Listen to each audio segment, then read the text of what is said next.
Hey guys, tonight we begin with something a little darker. A time of plagues, punishments, and pottage. We're diving into what life was really like during the Middle Ages. Forget the castles and chivalry Hollywood sold you. The truth? You probably wouldn't last a single day. So before you get comfortable, take a moment to like the video and subscribe, but only if you genuinely enjoy what I do here. And let me know in the comments where you're tuning in from and what time it is for you. It's always fascinating to see who's joining us from around the world. Now, dim the lights, maybe turn on a fan for that soft background hum, and let's ease into tonight's journey together. Congratulations, you've just woken up in the year 1325. The good news? You're alive. The bad news? So are the fleas. Your bed is a half-rotted straw mattress stuffed with bugs and hay that smells like a barn floor, because it was a barn floor 3 months ago. There's no memory foam, no pillows, and definitely no Egyptian cotton sheets. Just a wool blanket that hasn't been washed since last winter, and now weighs roughly as much as a small cow from the accumulated grime. You blink awake as the church bell clangs in the distance. It's the medieval version of an alarm clock, only louder and somehow even less merciful. Your home is a wooden hut with one room, no windows, and a charming open-concept floor plan where your family, livestock and domestic insects all share the same space. The smell? Oh, it's a fragrant symphony. A subtle blend of stale beer, human sweat, goat, and something you pray isn't mould, but know in your soul probably is. Scented candles haven't been invented, and even if they were, they'd just melt on your dirt floor. You try to stretch, but immediately regret it, because the air is freezing and your joints ache. You're 22 years old, which in medieval terms is roughly middle-aged. Your spine creaks like an old wooden door, and your knees sound like a bag of rocks being shaken by a confused peasant. Getting out of bed is a gamble. The floor is either wet from last night's rain, which leaks through the thatched roof, or crusty from something your neighbour's chicken did. Either way, your bare feet are now part of the ecosystem. Oh, and privacy. What's that? Your entire family, and maybe a random cousin who just never left, are waking up beside you. There's no bedroom, no curtains, no me time. Just communal everything. Welcome to morning in medieval Europe, where you're never truly alone, because parasites, rodents, and 8 other people are always with you. And this is just how your day starts. It only gets worse from here. So, you've managed to crawl out of your medieval haystack of horrors. Congrats. Now nature calls. And it's not calling politely. It's screaming. Here's the part where you start missing the modern bathroom. There's no toilet, no seat, no toilet paper, no flush, not even a mildly resentful plunger in the corner. In the 14th century, relieving yourself is an adventure, a social experiment, and often a small public event. If you're a peasant, your bathroom is likely a wooden bucket behind the house, which is already full because Uncle Wolfstan had a rough night after eating bad turnips. The smell is biblical. You hold your breath, do your business, and then, here's the kicker, toss it into the street. Yes, the street. You're supposed to shout something like "Gardez-lou" before dumping it out the window.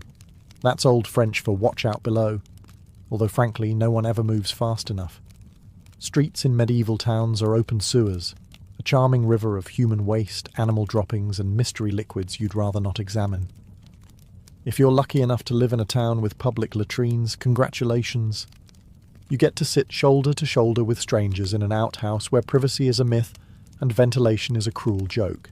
You might make small talk, but try not to breathe too deeply. Toilet paper? Never heard of it. Most people wipe with straw, leaves, rags, moss, or, if they're feeling especially indulgent, a scrap of wool. Sometimes, nothing at all. Which might explain why handshakes weren't popular yet. And if you're in a castle, surely it's better, right? Well, sort of. You might have a garderobe, a hole in the wall that drops your waist directly into the moat. Great idea. Except that your enemies know this, and yes, attackers sometimes climbed in through the waist chute, Talk about entering through the back door. So whether you're a farmer or a baron, medieval toileting is a humiliation ritual. It's cold, it's public, it's dangerous, and it's never not disgusting. One slip on a wet stone path, and you're face first in humanity's leftovers, and you still haven't brushed your teeth. But we'll get to that next. You survived the toilet. You deserve a reward, right? Maybe a nice breakfast? Something warm, delicious, comforting? Sorry, this is medieval Europe. Nothing is comforting here.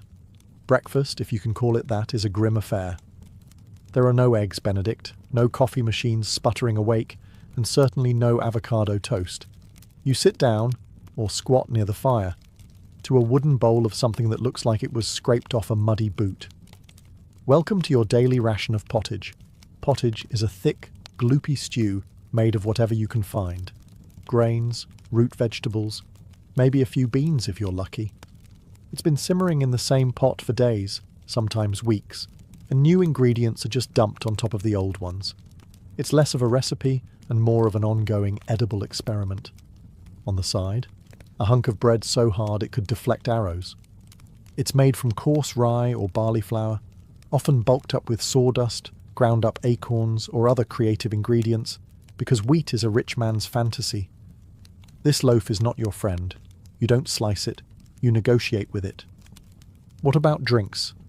You're not sipping orange juice or an oat milk latte. You're drinking beer. Yes, beer. At 6 a.m. Why? Because the water is teeming with parasites and filth. So you start your day with weak ale, low alcohol, high survivability. Kids drink it too. No one's happy about it, but at least it won't kill you. Immediately. Want some meat or cheese? Dream on. That's for Sundays and saints' feast days, and only if your lord is feeling generous. Most peasants don't eat meat more than a few times a year. As for fresh fruit, only when it's in season and not already fermented into wine. And don't even think about spices unless you're royalty. A pinch of pepper costs more than your monthly wages. Salt is valuable enough to be locked away. So you chew your gritty bread, gulp your medieval beer, and try not to think about the rat that may have nibbled your porridge in the night. Breakfast doesn't energize you. It just happens to you. And now that you're properly underfed, it's time to work like your life depends on it. Because it absolutely does. So, you've eaten your sad medieval breakfast, and now it's time to get dressed. Not that it'll help. Your wardrobe consists of exactly one outfit. One. It's a rough wool tunic or linen shift that you've worn every day for months, possibly years. There's no such thing as seasonal fashion. There's just wear this until it disintegrates or gives you a fungal infection. Underwear? Optional. If you're lucky, maybe a linen undertunic. If you're not, well, you're going commando under layers of scratchy, sweaty wool, all lovingly stitched together by someone who probably had no idea what a seam was supposed to look like. There's also no washing machine, no soap, and absolutely no dry cleaner in sight. So your clothes are stained, stiff, and scented, like a compost pile that's been left to marinate in a pigsty. Even if you wanted to wash them, it's not easy. You'd have to haul water from a river or, well, heat it over a fire, scrub your tunic on a board with ashes or lye, and hang it in the sun, which is out approximately 3 days a year.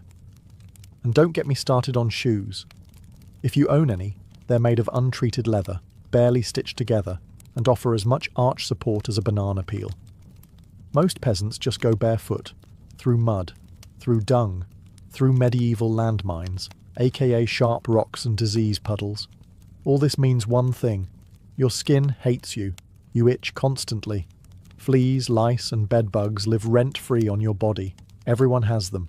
Nobles, lousy, monks, itchy, children, walking insect farms. No one escapes.